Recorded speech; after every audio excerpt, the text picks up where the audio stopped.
Баршаға ассалаумағалейкум. Бүгінгі эфирде біз забор мәселесі жөнінде айтатын боламыз. Қанша шлакоблок кетті жалпы? Бізде общий былай келеді, сосын үйдің арқа жақтарында келеді.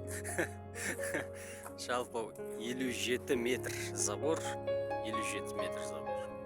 Соған бізде 1351 шлакоблок кетті. Раствор жөнінде айтатын болсақ,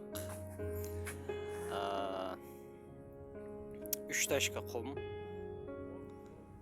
1 қап цемент салынады. Сосын бөшкеге лайды жібітіп, осының суын құятын боламыз.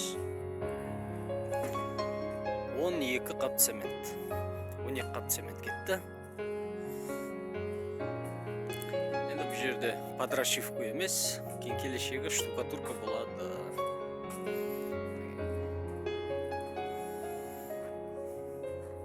Мына жерде жаңағыдай 2 мастер отыр. Қазір таңғы 7. Жұмыс басталуда. Құмды иледік. Құмның ішінен әжептеуір тас шықты.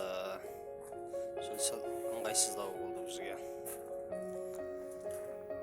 Құдай қаласа бүгін бітіреміз. Барша күн сәтті өтсін.